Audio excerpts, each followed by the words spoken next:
नमस्कार। MHD 7 के अंतर्गत आज हम प्रोक्ति विश्लेषण के विषय में जानेंगे। प्रोक्ति विश्लेषण क्या है? प्रोक्ति बात को अभिव्यक्त करने का एक श्रेष्ठ माध्यम है।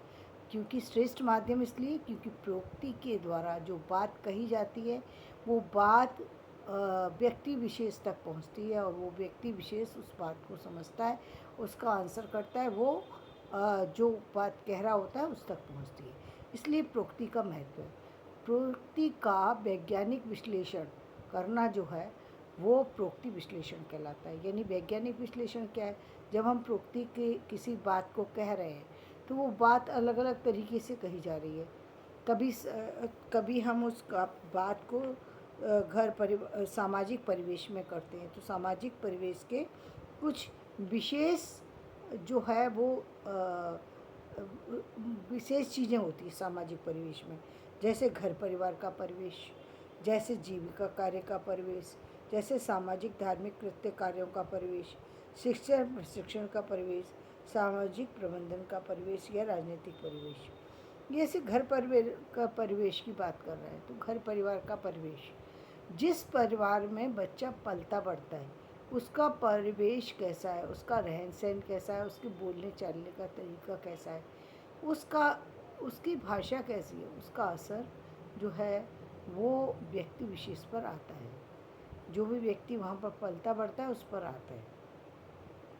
तो उस भाषा को वो व्यक्ति कैसे बोलता है, यही विशेष बात है इस बात में कि क्या घर परिवार का यदि परिवेश है तो वहाँ व्यक्ति इस अपनी भाषा का प्रयोग कैसे करता है। मनुष्य का अधिकांश जीवन घर परिवार में बीतता है। घर परिवार एक जीवन शास्त्रीय संस्था है।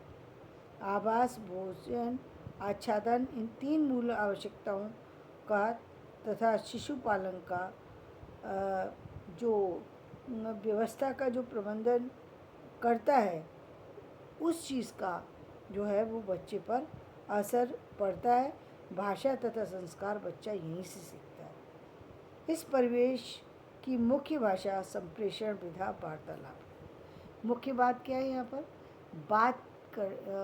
लोग आपस में कैसे बोलते हैं। जैसे कल मैंने एक वीडियो देखा जिसमें जो है जो गड़े जो जो बाहर में लोग जो रहते हैं, जो लोहा वगैरह के काम करते हैं, लोहार नहीं होते लेकिन जो गाड़ियों में रह कर के और लोहे वगैरह की चीज़ें औजार वगैरह बनाते हैं, उन लोगों का जीवन देखा तो मैं देखकर आश्चर्य में रह गई। ना तो रहने की जगह है उनके पास, ना खाने की व्यवस्था है, ना बोलने की व्यवस्था है। ऐसे में ना तो वो अपने बच्चे को पढ़ा सकते हैं। हम बहुत से बच्चों को देखते हैं सड़क पर, हमें लगता है हम कुछ और अंदाज से देखते हैं। सच्चाई ये उनको ज्ञान मिले कैसे? सच्चाई ये ज्ञान कैसे मिले? आज उन्होंने थोड़ी बहुत व्यवस्था करके घर के अंदर टीवी लगा लिया है। टीवी तो लगा लिया लेकिन टीवी देखने की सही व्यवस्था नहीं है, बैठ ही नहीं सकता उसमें। इतनी गर्मी है कि वहाँ पे वो बैठ ही नहीं सकता। जरा सी जगह है, सारा परिवार उसके अंदर नहीं बैठ सकता।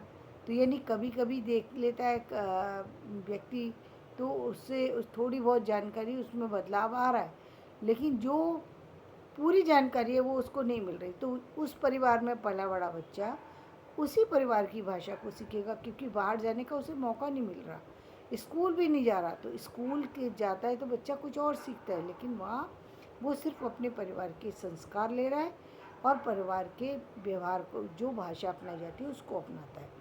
तो ये हमारा वैज्ञानिक विश्लेषण है कि जिसमें हम देखते हैं कि एक सभ्य परिवार का बच्चा, एक पढ़े लिखे पेरेंट्स का बच्चा और एक मध्यम परिवार का बच्चा और एक निम्न परिवार का बच्चा, तीनों यदि हम बच्चों को देखें तो तीनों में क्या अंतर होता है, इसको हम उसकी बोलचाल के ढंग से समझ सकते हैं। अब आता है दूसरा, जीविका कार्य क्षेत्र, जहाँ पर जाकर के व्यक्ति अपना कार्य करता है, उन लोगों के संपर्क में आता है। जिस तरीके के लोगों में उसका उठना बैठना होगा उसकी भाषा और व्यवहार भी उसी तरीके का होगा, ये बात देखी गई है। तो यहाँ पर हम उसी चीज़ का विश्लेषण करते हैं कि वो किस में बैठता है, क्योंकि उसके अंदर आपने देखा होगा कार्य जीविका कार्य क्षेत्र जैसे कहीं व्यक्ति जो है इंजीनियर है, अब वो इंजीनियरों के बीच में जो बैठ रहा है तो वहाँ पर एक नॉलेज का स्तर होता है, एक अच्छा स्तर होता है। साइंटिस्ट है वहाँ पर जो बैठ रहा है, वहाँ पर एक नॉलेज का स्तर है, वो एक ऐसा समाज का स्तर है जहाँ पर उसको नॉलेज कोई ऐसी एप्रोप्रिएट जानकारी मिल रही है जिससे उसका विकास हो रहा है। एक ऐसा बच्चा है जो टायर पंचर वालों के साथ में बैठ रहा है। अब यदि टायर पंचर वालों के साथ में बैठ रहा है तो वो बच्चा क्या सीख रहा है? कुछ नहीं सीख रहा। वो सीख कहाँ से सकता है? यदि वो स्कूल जाता है, यदि वो कॉलेज जाता है तो वहाँ से सीखेगा। लेकिन यदि वो सिर्फ साइकिल पंचर की दुकान पर ही रहता है 24 घंटे, तो वो सिर्फ वही तो भाषा सीखेगा जो उसका मालिक बोलता होगा, उस भाषा को फॉलो करेगा। दूसरे उन लोगों को फॉलो करेगा जो वो उस साइकिल की दुकान पर आते होंगे, जो व्यवहार करते होंगे वो उसी व्यवहार को फॉलो करता है। और एक हम बात करें कि एक ऐसे व्यवसायी का बच्चा है जो बहुत पढ़ा लिखा है, सभ्य है। बहुत मान लीजिए हम अंबानी की बात करें, मान लीजिए हम अडानी की बात करें, अब उस परिवार का बच्चा है, वो व्यवसाय की भी बात करेगा ना। जो उन्होंने उनके पेरेंट्स ने जिस चीज़ को देखा था, जो उनके दादाजी ने देखा था, वो एक अलग चीज़ थी। और आज जो बच्चा पैदा हुआ है वो ऐसी समय में पैदा हुआ जब सारी चीज़ें बहुत बढ़ चुकी हैं। आज वो अपने स्कूल में जाएगा, यदि उसको अपने अंबानी स्कूल में जाने का मौका मिले तो वो वहाँ जा कर के देखेगा कि सारे बच्चे जो हैं एजुकेटेड हैं, एजुकेटेड फैमिली से आ रहे हैं। सब बच्चे अपने साथ कुछ अच्छी चीज़ें, न्यू इन्फॉर्मेशन लेकर के आ रहे हैं जिसको वो किताबों में पढ़ने की ज़रूरत नहीं है। जो बच्चा अपने आप ही सीख रहा है, टेक्निकली चीज़ें सीख रहा है, बड़ी बड़ी चीज़ें सीख रहा है। तो ये बहुत सारे से ऐसे लोगों से उसका मिलना हो रहा है जो और इंडस्ट्री में काम करते हैं और तरह के कामों से जुड़े हुए हैं। तो यानी यदि ऊंचे कामों से जुड़ा हुआ है व्यक्ति या ऊंचे ऑफिस के कार्यभार से जुड़ा हुआ है, किसी आईएएस का बच्चा हो सकता है, किसी कमिश्नर का बच्चा हो सकता है, किसी कैबिनेट मंत्री का हो सकता है, उसकी सोच अलग होगी। और एक ऐसे घर का परिवार का बच्चा है जिसका पिता जो है सुबह उठ करके ठेला लगाता है, तो वो क्या सोचेगा? क्योंकि उसके सामने उसका भविष्य सिर्फ उतना ही है, तो उसका असर जो है वो उसके ऊपर पड़ रहा है और वो उसी तरीके की भाषा को अपनाता है। सामाजिक धार्मिक कृत्य कार्यों का परिवेश। अब देखिए, जैसे मैंने सामाजिक परिवेश की बात कही, जैसे मैंने जीविका क्षेत्र की बात कही, सामाजिक धार्मिक कृत्य जैसे समाज के अंदर रह रहा है। अब एक आप गली की संस्कृति को देख सकते हैं, एक फ्लैट की संस्कृति को देख सकते हैं, एक बंगलों की संस्कृति को देख सकते हैं, एक जो बोर्डिंग स्कूल की उसको कल्चर को देख सकते हैं, एक आप यूनिवर्सिटी की कल्चर को देख सकते हैं। तो आपको जहाँ भी आपने देखा उन सब में डिफरेंस है, बहुत डिफरेंस है, बहुत डिफरेंस है। यानी एक बच्चा जो यूनिवर्सिटी में रहता है वो 24 घंटे पढ़ने लिखने की ही बात करता है, क्योंकि उसके आसपास में जितने बच्चे हैं वो सब क्वालिफाइड हैं, पढ़ कर के लिख कर के आ रहे हैं। दूसरे वो कुछ बनना चाहते हैं, हर बच्चे के अंदर कुछ आगे जाने की इच्छा है, तो वो कुछ नई चीज़ें सीख रहा है, नई चीज़ों पर ही काम कर रहा है, नई वीडियो देख रहा है। वो कुछ ना कुछ ऐसा कुछ इन्वेंट करना चाहते हैं, ऐसा कुछ नया करना चाहते हैं जिससे उनका फाइनेंशियली स्तर भी बढ़े, उनका मेंटली स्तर भी स्ट्रांग हो और सामाजिक दायरा भी बढ़े। तो वो उस तरीके की सोच को लेकर के आगे बढ़ रहे हैं। शिक्षण प्रशिक्षण का परिवेश, शिक्षण प्रशिक्षण का जैसे मैंने बात करी, एक हम पहले जो सामान्य गांव के स्कूल को देख लें, जिसमें हम आंगनबाड़ी को देख लें, एक उस स्कूल के बच्चे देख लें, एक सामान्य जो सरकारी स्कूल हैं उनके बच्चे देख लें, एक प्राइवेट स्कूल के बच्चे देख लें, एक कॉलेज की परंपरा को देख लें, एक जो है हम जो है यूनिवर्सिटी की के उसको देख लें, एक ऐसी उसको देख लें जहाँ पर शोध कार्य होता है, उन लोगों को देख लें, आपको तीनों में बहुत बड़ा अंतर नज़र आएगा। और जो आजकल जो टेक्नोलॉजी बेस्ड जो यूनिवर्सिटियाँ हैं, उनको देख लें, उनके अंदर अलग तरह का काम हो रहा है। जो फ़िल्म इंडस्ट्री के अंदर जो काम हो रहा है, जो वहाँ का डेवलपमेंट चल रहा है, वो अलग तरीके का चल रहा है। तो इन सब सेटअप को देखने में, इन सब सारे लोगों से मिलने में, तब आपको लगेगा कि क्या कितनी सारी इन्फॉर्मेशन है जो कि आपसे कहीं दूर थी, जिसको आप जानते नहीं थे, जिसके बारे में आपको पता नहीं था। तो ये सारी जो चीज़ें थीं, अभी आप क्योंकि मोबाइल के टच में आ गए हैं, इसलिए आपको इन्फॉर्मेशन मिल पा रही है। लेकिन जो पुराने बच्चे थे, उनको ये इन्फॉर्मेशन नहीं मिलती। और ये भी आपके पास कैसे आई? इस कोरोना की व्यवस्था की वजह से पेरेंट्स ने ज़बरदस्ती आपको ला के दिया। फ़ोन क्यों ला के दिया? क्योंकि आपको सारी एजुकेशन ही आपको जो है या तो लैपटॉप पे लेनी पड़ रही थी या मोबाइल पे लेनी पड़ रही थी। इसलिए पेरेंट्स बाध्य हो गए आपके लिए लैपटॉप देने के लिए और आपको मोबाइल देने के लिए। इस चीज़ को वो ये समझते थे कि मोबाइल और लैपटॉप यदि हमने दिया तो बच्चे की आँख खराब हो जाएंगी और बच्चा जो है बिगड़ जाएगा। इसलिए वो पहले से देते नहीं थे, जिसके कारण से बच्चा जो है, जो भारत का जो बच्चा है, वो उतना आगे नहीं बढ़ पाया जितना उसको बढ़ जाना चाहिए था, क्योंकि उसको इतनी इन्फॉर्मेशन मिल नहीं पा रही थी।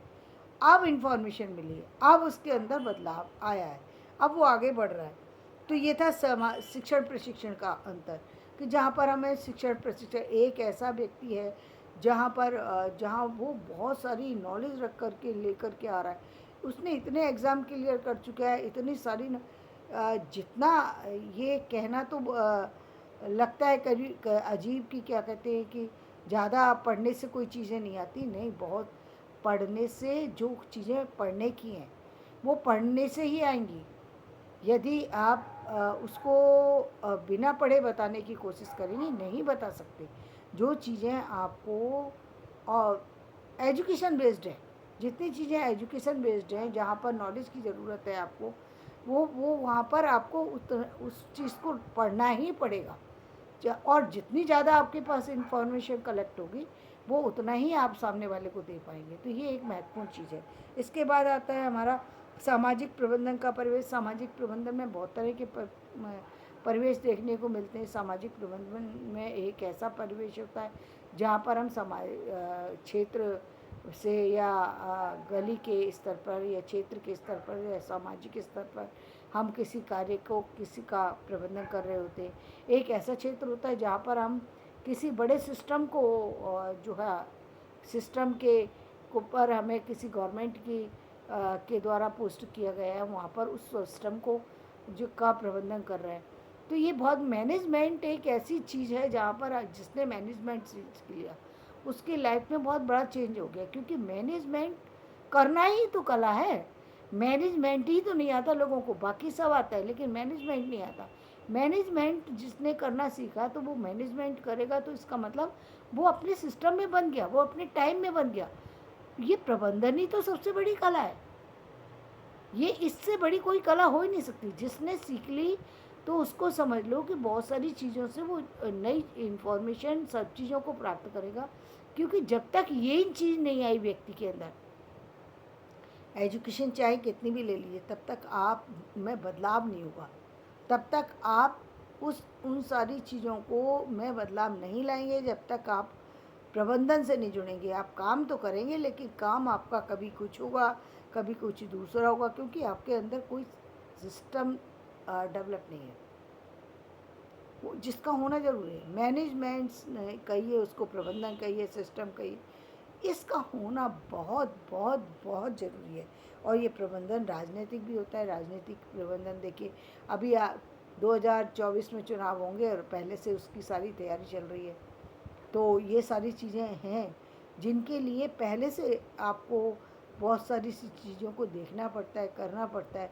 तब उसके बाद अब यहाँ पर जो भाषा का जो महत्व है, जो भाषा प्रयोग में लाई जा रही है, चाहे वो सामाजिक प्रबंधन के रूप में लाई जा रही है या शिक्षा प्रशिक्षण, तो वहाँ की जो भाषा है उसका स्तर अलग है, उसका स्तर अलग है, क्योंकि वहाँ पर कभी साहित्यिक लैंग्वेज को यूज़ करते हैं, कभी इंटरनेशनल लैंग्वेज को यूज़ करते हैं, और कभी जो है बहुत सारी सी अन्य जो इंटरनेशनल लैंग्वेज हैं उनको यूज़ करते हैं, जिसमें आपको पता लगता है कि हमारी भाषा का क्या स्तर है, हम दूसरों की भाषा का क्या स्तर है।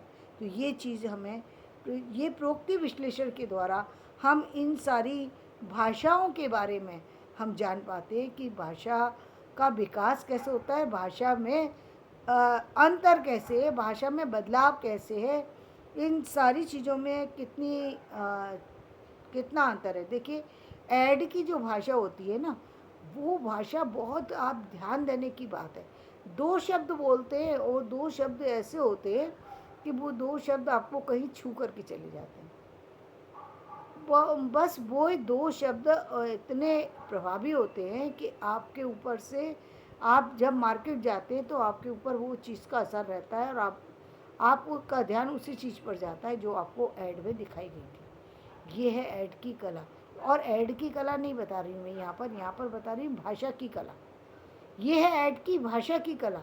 और जिसने ऐड की भाषा को समझ लिया वो, और यानी एक बहुत छोटे जो है चीज़ को जान लिया, तो बड़े काम को वो आसानी से कर सकता है। उसने बाकी उसने शब्द की गहराई को समझ लिया कि कौन सी बात प्रभावी ढंग से कही जाती है। और यही कला चलती है टीवी वगैरह में और रेडियो वगैरह में, जहाँ पर आपकी जो इन्फॉर्मेशन होती है वो एक शब्द से लेकर के, पहले शब्द से लेकर लास्ट शब्द तक क्या बोलेंगे, उसका लिखित आपके पास जो है एक जो है वो दस्तावेज होता है, जिसको कि आप वहाँ पर प्रेजेंट करते।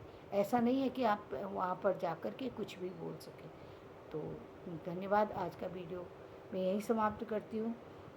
मेरा ये प्रोक्ति विश्लेषण यदि आपको पसंद आए तो इसे लाइक करें, शेयर करें और सब्सक्राइब करें। धन्यवाद।